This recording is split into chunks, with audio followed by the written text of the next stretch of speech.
Hello viewers, welcome to class. This session we are looking at likely JAMB government past questions. Please come along with me. The highest authority in the Yoruba pre-colonial era was the Boye secret court, the king, the Oba, the Oyomesi, Balogo.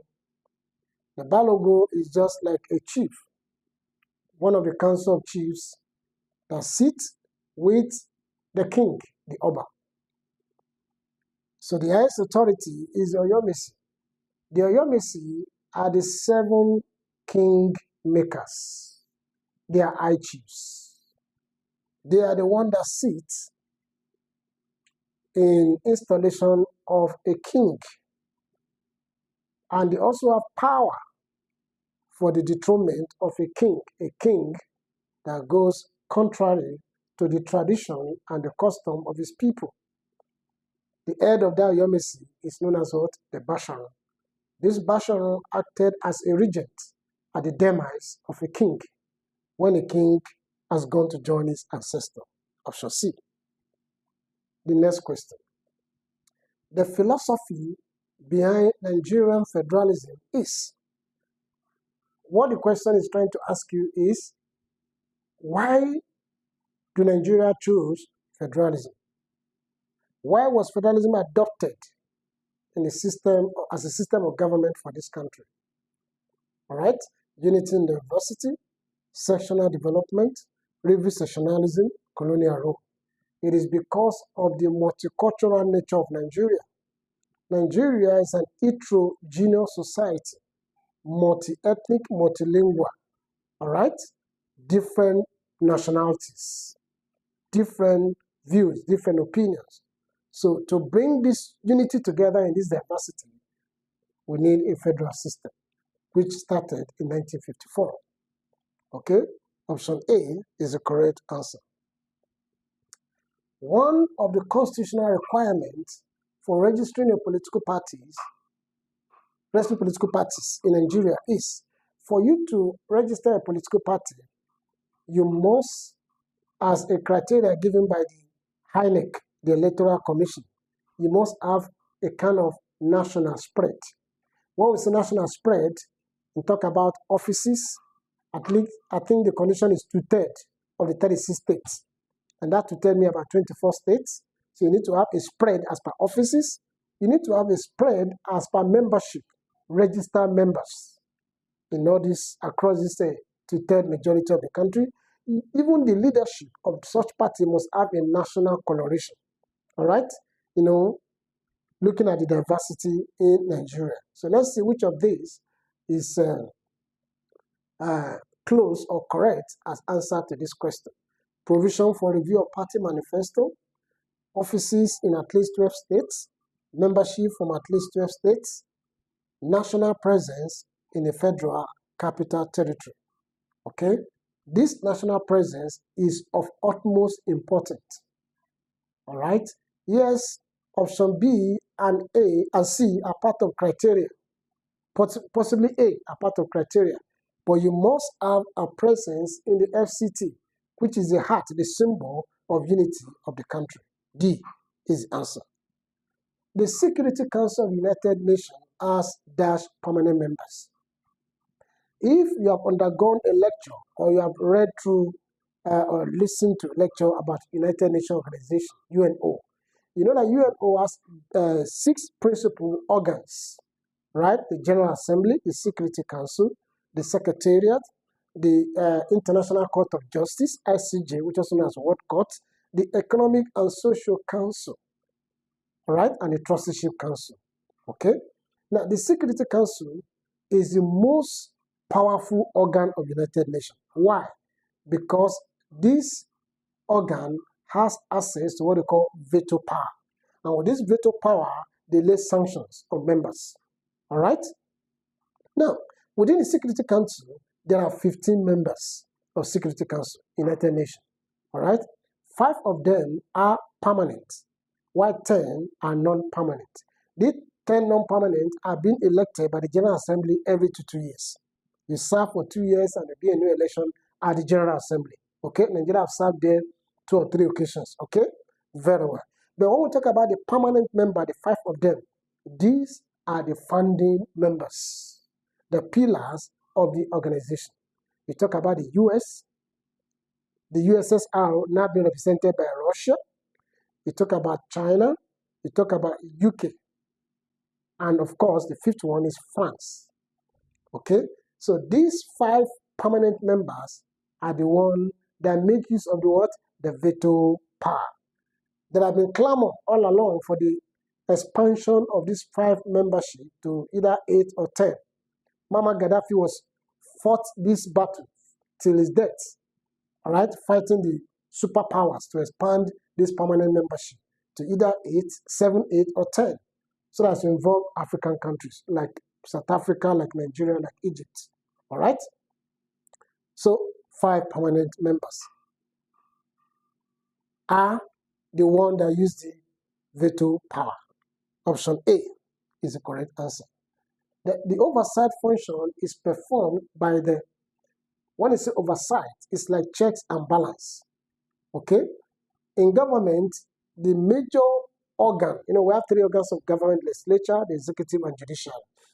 The legislature is expected to perform oversight function over the executive. Remember, when we say the executive, it is the arm of government that runs the day-to-day activities of government. The president and his executive member, his cabinet members, the ministers, okay? So they are more or less the people that the populace, the citizens see as government. And that is why there's a need for legislature, who are the representative of the people, to play oversight function over those who run the government. Legislature, option D is the correct answer. Nigeria's head of government in 1963 was, now, let me introduce you to this. In 1963, we had a new constitution called the Republican Constitution, written by Nnamdi Azikiwe and, of course, Tafawa Balewa. Azikiwe then was the Governor General from 1960. Okay, it was not the president in 1960. This is the error people made, all right? Zik was not the head of state in 1960. The head of state of Nigeria was still the Queen of England. Zik was a Governor General representing the head of state, the Queen in Nigeria. Okay? While we had the head of government who was the Prime Minister, that was Tafawa Balewa. Okay? So you can see from my explanation, the answer is already here. The head of government in S3 was Tafawa Balewa. Okay? Option C. Who reorganized Nigerian 4 regions into 12 states in May 1967? Now, we had 3 regions starting from 1946 under Richard Constitution. And after that, we got independence. We had that even after independence, after the First Republic. It was when the military struck, led by Yakubu Gowon, that put an end to these 4 regions. We had 3 regions to 1960. Until 1963, we created the 4th region, the Midwestern region, to make it North, West, East, and Midwestern region. Okay, 4 of them. And remember, these 12 states were created to forestall the attempt of Colonel Odumegwu Ojukwu from breaking away with the Eastern region, the Igbos. And that's what led to Nigerian Civil War. Because after declaration of the 12 states, 3 days later, Ojukwu Odumegwu declared the state of Biafra, which led to Nigerian Civil War. So the creation of states, of 12, the first 12 states, was done by Yakubu Gowon. And if you follow the history of Nigeria, by 1979, then just about 12 years later, when Murtala Obasanjo was the military head of state, created additional 7 states, making it what? 19 states. In that order, we have 21, from 21 to 30, from 30 to present 32 states. There's still more agitation for more states to be created, and possibly we may have 42 states if it's approved by National Assembly before the end of this tenure. Okay? So the answer here is Yakubu Gowon. He's still alive today. He was the military head of state then. The government by the wealthy is known as, this is types or classes or forms of oligarchy. Oligarchy is a system where few people are ruling, few powerful people are ruling, okay? And we have them, so many of them. We have plutocracy, kakitocracy, mobocracy, gerontocracy, and what have you. All the crazies, right? You know, very well. So when the wealthy people are ruling, we call it plutocracy. Pluto in Greek means what? Wealth, riches. The opposite is ochlocracy. Ochlo, O-C-H-L-O, poor people ruling. How can poor people rule? Get to know that. Maybe mobocracy, when the mobs take over government. All right? Very well. So option B is the correct. What is aristo? Aristocracy has to do with the nobles, the famous, the popular, the aristo. From the word aristo, now they use aristo negatively in Nigeria today. The noble, the popular people ruling. All right? So the correct answer to this question, the wealthy people, is plutocracy. Now the next question. Professor Ibrahim Gambari was a special assistant to the UN Secretary General on security matters, African affairs, political and social matters, the Economic Commission of Africa. The answer was African affairs. This man stayed in the office for a very long time, you know, and after he finished his term, after a long time, we didn't hear about him again until when the former late head of state, late president, Boye, when he was the civil head of state, brought this old man as one of his assistant on international affairs, okay? So African affairs, option B. Which of the following is a founding member of OPEC? Remember OPEC, Organization of Petroleum Exporting Countries, all right? Indonesia, Algeria, Venezuela, Nigeria, of course, Venezuela. Nigeria joined later when we discover oil, okay? Venezuela. Before Nigeria became a republic, the highest body charged with administration of justice was the... Now, I mentioned Republican in 1963. The Supreme Court in Nigeria was introduced, I also mentioned that earlier, in 1954 by the Littleton Constitution, okay? But when Supreme Court was introduced in 1954, it was not the highest court in Nigeria. Then, it was subjected to the Judiciary Committee of the Privy Council in England, all right? Which means Supreme Court judgment is still subjected to approval or appeal at the Privy Council in London, all right? So we had that arrangement until independence, even after independence, because at that time, the Queen was still the head of state of Nigeria. But by Republican Constitution, changed all the arrangement.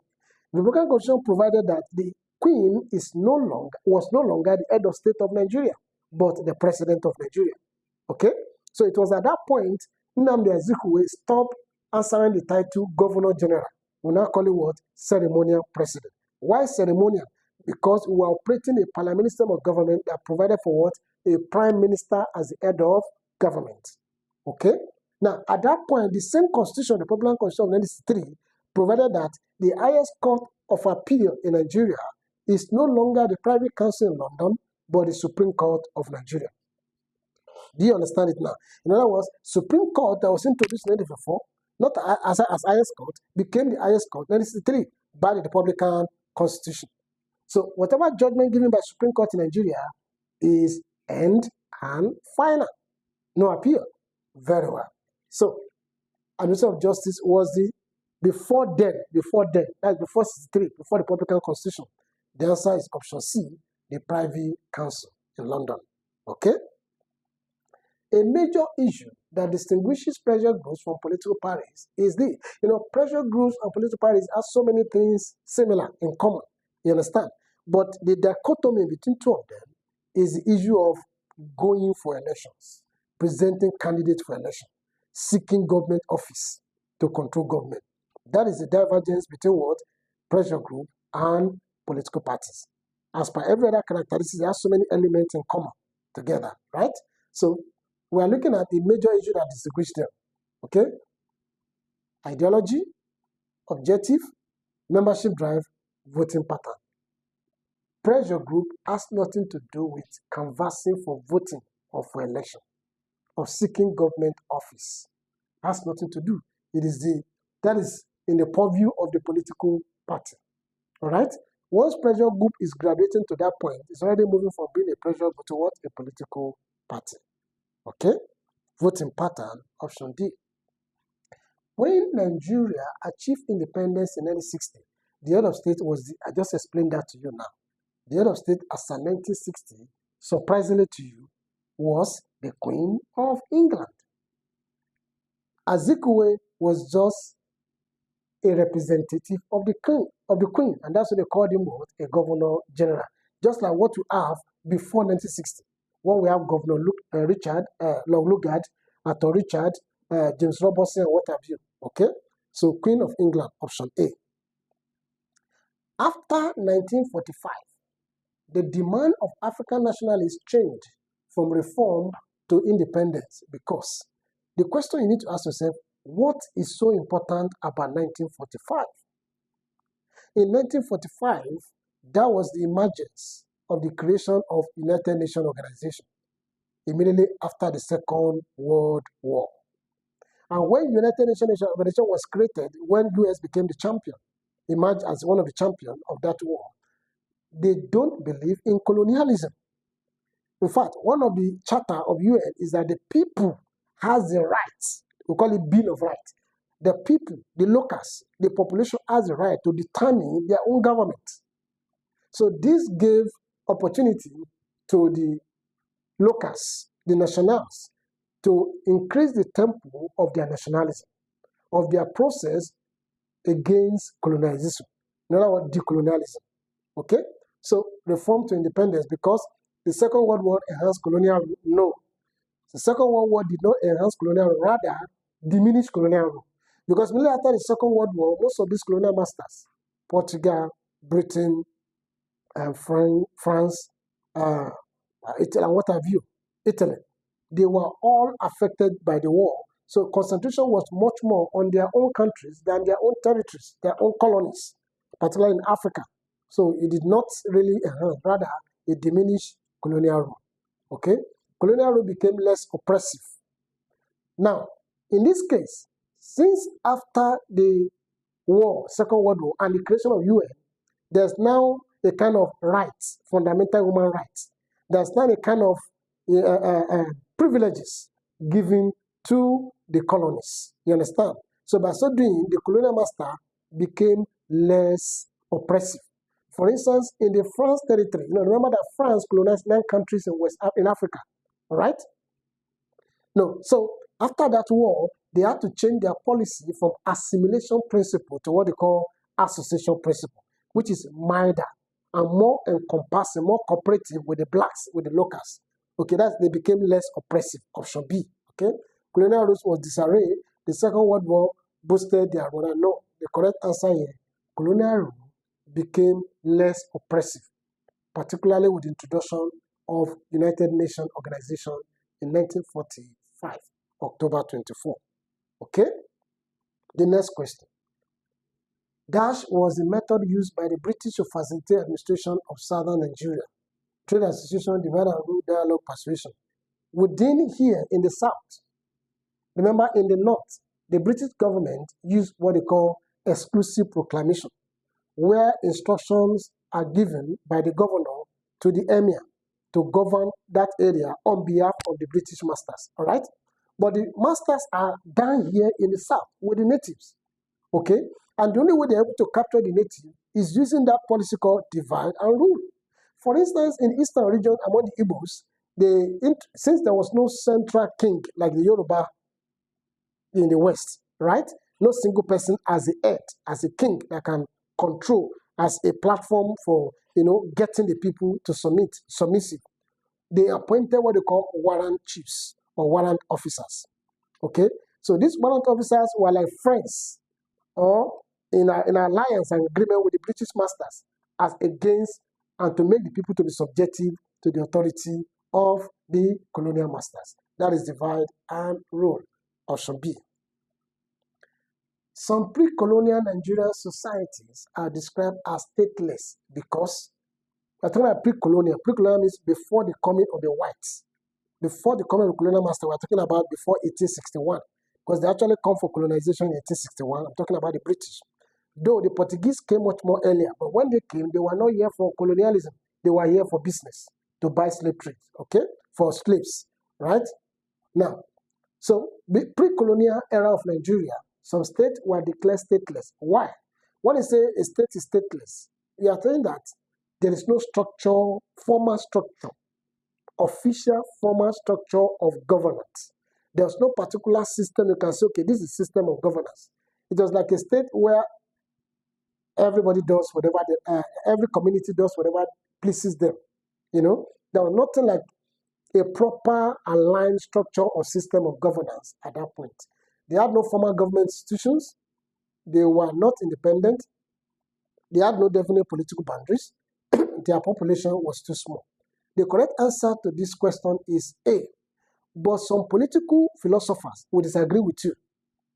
Because even before the coming of the whites, the fact that our people, the locals who are illiterate, does not mean they don't have a way of governing themselves, ruling themselves, and managing themselves. There were authorities. They may not be officially so called, but there were authorities. Okay? This is one of the lies that the colonial master made us to believe, that we are stateless, that we're in a state of confusion. No. There were ways people organize themselves. Even community where there are no king, where there are no heads, they still have a way of having a group of councils. Like in the Igbo land, we have what they call council of elders, made up of all the okpara of each family. You understand? It's a way. There's no king. You understand? But there's a council, leadership people that manage the affairs of the state. Anyway, based on what they made us to believe, or based on this question, the correct answer is A. They had no formal governmental institutions. All right? Like we have today, we have legislative, executive, judiciary. Then we have agencies of government that take care of different functions, different administration that command peace and respect in the society. A is the correct answer. We move on to the next question. One argument against multi-party system is this. You know, we have 4 forms of party system. We have the zero-party system, also known as what? Collegial or aprocracy. Then we have one-party system, we have two-party system, and of course, multi-party system. So what we are concerned about is there's an argument against multi-party system. In other words, a disadvantage of multi-party system. A, inability to attract foreign assistance. What does that got to do with this? High cost of conducting elections, of course. Banning of interest goods. I don't know what I'm talking about. Encouragement of opposition and instability. This instability has already what? Already destabilized the option itself. So the correct answer to this question is high cost of conducting elections. Believe me, I was just, what came to my mind when I saw this question was what happened in the last election of Nigeria. I voted in that election. And if you voted, you would have seen how long was the voting paper. Huh? I've been voting in this country since the 80s. I voted in 1980, you understand? Now, when I look at this year old, you can see how long the paper. For instance, in 1983, we had only 6 political parties, which I voted, I participated. You understand? That was under Awolowo, when Awolowo contested against Shagari. You understand? And Azikiwe and Ibrahim Waziri. But this very last one, we had about, I think, almost 52 political parties. So the voting paper was so long like this that you're almost confusing which way you're going to want to print if you don't know actually your particular party, you know. But my interest then was just for this, for the presidential and the National Assembly then, and which already have the popular party. There are 3 major parties: APC, PDP, and of course the Labour Party. The emerging Labour Party that is now contesting with the really strong party. So the answer to this question is what? High cost of conducting elections. The cost of printing those papers, the pictures, and all those things, registering and all those things that are involved. That's an argument against it. B. I hope you're enjoying the class, all right? Very well. Subscribe to the channel and, of course, share the link with your friends so that you can get more on this. Thus refers to the manipulation of boundaries of constituencies in order to win more seats. When you talk about constituency, what is a constituency? A constituency is an electoral boundary created for the purpose of election. So when election is coming like this, a state will be divided to constituency, and a constituency will be divided to wards, W-A-R-D. Yeah? So a ward is a unit of a constituency, while a constituency is an electoral boundary. The process of creating that boundary, that constituency, is called delimitation. Delimitation. Okay? Now, when this is properly done based on logistics, certain factors like the size of the area, like the population, okay, then we'll call it proper delimitation. But when the boundaries, the constituency are created such a way to favor a particular party or favor a particular person in an election, that means there's a form of manipulation in creating that constituency. We'll call it gerrymandering. So gerrymandering is the manipulation in the process of creating what? A constituency. Gerrymandering is the opposite of proper delimitation. Huh? Very well. So the answer is already there for you. Option D. Let's go. The fundamental rights of citizens include the following, except. Now, when we say fundamental rights, in other words, what we are expected to enjoy as a citizen of a place. Huh? People are mistaking fundamental rights for privileges. There are different between rights and privileges. Your privilege may be enjoyed and may be denied due to one factor or the other. But your fundamental right is not expected to be denied. Like, for instance, the right to life is a fundamental human right. Okay? So let's see. The set is like a set. Let's see which of them. All of them are almost correct, apart from one or two things they put there to distract the options. Of course, association is a privilege. Freedom to association, all right? Property is a right. You have a right to own property.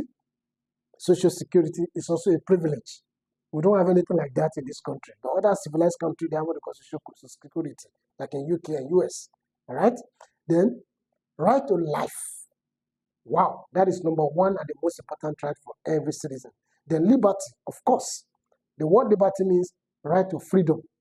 It is under this liberty, you have other freedom. Freedom of movement, freedom of association, freedom for religion, freedom of conscience. All of them, they're under what? The liberty, right? Then we have right to property. In fact, this B encapsulated the three basic fundamental human rights. This B. Freedom, free education. Where free education is not actually a right, it's a privilege, but an advanced privilege. You understand? So if government can afford it, they give you free. If you cannot, you have to pay education. Okay? Then employment, also not a right, but a privilege. Right? Freedom of thoughts is also a privilege. It's a freedom under liberty. It could also be a right anyway, because that's conscience, your thought. Then life, of course. Speech, association. Speech and association are privileges. They are under liberty. So the one that encapsulates all of them is option B. Right to life, right to own property, and of course, right to liberty. Freedom. Liberty means freedom. All those freedoms are under liberty. B is the correct answer. In the legislative process, a bill is, when we say legislature, simple, we say legislature make laws. But when you go deeper in the study of government, you know that legislators don't actually make laws. What did they do? What? They make bills. They pass bills. Because a bill is a proposed law that after passing through certain stages or process of lawmaking and signed by the president becomes what? Law. So a bill is a law in the making. Not yet a law, but a law in process. Okay? So a bill is a proposal before legislature, law passed by legislature, is not yet a law until when it is signed. Okay? And when it's not signed, well, we'll go deeper in that in another question. Motion accepted for debate, motion rejected after debate. A proposal before legislature. You submit a bill. It's a proposal. And when the proposal passes through stages, you know there are so many stages. We have the first stage, we have the second stage, we have the committee stage, we have the third stage, and then we have the veto stage, the last stage. Okay? Very well. So option A is the correct answer. Under the 1999 Constitution, the appointment of ministers and ambassadors must be ratified by the, if you follow one of our videos we did earlier, where we discuss the organs of government, legislature, executive, and of course, judiciary. Extensively, we discussed on these three organs. And in one of those videos, I said, all appointments are done by the executive. All appointment of government offices, ambassadors, ministers, and what have you, chairman of public operations are done by the what? The executive. But the approval is done by who? By the legislature. So when appointment is done by the executive through their head, who is the president, they submit the list to who? To the legislature, particularly the Senate.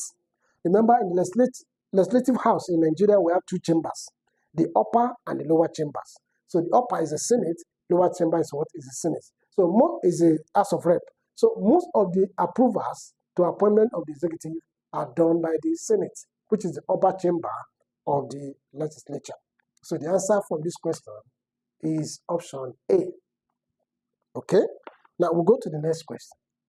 In the First Republic, this question is full of many First Republic questions, you know. So when we say First Republic, it's talking about 1960 to 1966. But I like to write it like this. I like to write my own 1960 to 63 and to 66. As a government student, you need to understand why I wrote mine like this. People out there who are not government students or government inclined, who don't understand politics of Nigeria, may not understand this. They just write this. This is what many people are writing. But this is the right way to write. Do you know why? Because these first 3 years, though we're independent, we're still under the control of the British masters. All right? Because the head of state of Nigeria was the Queen of England as at that time. Okay. So by 63 October 1st, we introduced what we call Republican Constitution. It was the Republican Constitution that now changed the narratives. That the head of state is no longer the Queen, it's now what? Nigerian president. It was that changed the title of Nnamdi Azikiwe from Governor General to what? Ceremonial President. Are you with me? Very well. So, in the First Republic, the official opposition party was, during that First Republic, we have 3 major political parties and many other minority parties. The 3 major political parties are NPC, NCNC, and of course, AG. Northern People's Congress, represented by Tafawa Balewa. NCNC, National Council for Nigerian Citizens, represented by Nnamdi Azikiwe, the Great Sikh of Africa. And then we have Action Group, represented by who? Obafemi Awolowo. So these were the 3 major contenders. Then we have many others, minority parties. But these are the majority parties. It was this majority party that formed the government. You know, I think at that time, the highest vote was secured by, I think, NPC, followed by AG, or alternatively, and then NCNC. So, among these 3 parties, none of them met the condition of the FEDECO. We have FEDECO, the Federal Electoral Commission, that time, not INEC that we have now. Okay? None of them met the criteria of absolute majority to form the government. All right? So, there are 2 options. The option is either to go for second rerun, that's second balloting, second balloting, 7 days after the election, between the first and the second party. You understand? Or you form what they call coalition government. A coalition government is a national government formed by 2 or more political parties. Okay? So the politicians at that time agreed to form what? A coalition government, a national government. Now, ordinarily, people expected the first and the second to form that party, which is NPC, Balewa, and Obafemi Awolowo. Okay? The Awolowo opted to become a shadow government. That is the opposition party. Because in a parliamentary system of government, we operated that time, not now. Now we're operating presidential system. That time, First Republic gave room for what they call opposition party, who is like somebody waiting on the bench, on a pitch or play of soccer, waiting for somebody to break his leg or to make mistake and be removed from the pitch for him to be replaced by the coach. So Awolowo decided to be the what? Shadow government, the opposition party at that time. And the rest was the story. Okay? So the option C is what? The answer to this question. Action group. Action group of the Awolowo of that time. Okay? So let's go to the next question. The highest grade in the civil service is known as technical cadre, executive, clerical, administrative. You know, we have the structure of the civil service, right? And the highest of them is the executive. This executive, in the executive, we have the permanent secretary, or known as what? Director General, DG. who is the head of the ministries and is answerable to what? A minister appointed by who? A president. You can see the order. The DG answerable to minister appointed by what? A president. Okay? The DG is highest status you can attain as a civil servant. And he is what? Is an executive cadet. Okay? So option B is the correct answer. Let's see the next question. The native authority system was most effective or successful in Midwestern, Western, Northern, Eastern. Where do you think is most successful? It's the North. Because in the Northern, we have the Emir. The Emir was seen as not just the administrative officer, head, but also as the spiritual head. So it was more or less all in all. Okay? So people are more submissive, are more obeisance, because that's what they call centralization of authority. Centralization of authority, okay, to the emir. So it was in northern Nigeria, option C. The major problem of ECOWAS is lack of, talking about Economic Community of West African States, okay, uniform ideology, commitment by members, common custom union, common currency. The organization has been battling with this common currency for almost 15, 20 years now. And there have never been an agreement to that purpose. You understand? You know, like I mentioned earlier, when you're talking about how many days you can travel, I think we did that, was in economics or thereabout, how many days you can stay in a ECOWAS member state without visa. That time, 90 days. But all this commitment, all these agreements, all these ideas, they are not working because the members are not committed to them. So lack of commitment by members of this organization did not allow these processes to work well, or their programs and plans to work well. Okay? I think with this, we are going to stop the class, and I hope you enjoy it. Please subscribe to the channel, share the links with your friends, and of course, if you have any question, you can always send it across to us, and we'll find time to attend to it. Thank you. Hi, I'm sure you enjoyed the content you just watched. To see more episodes as that, preparing you for your oncoming exams, smash the subscribe button on this channel right now and visit the playlist that we've made for you, covering over 50 types of different exams, including JAMB, WAEC, Cacao,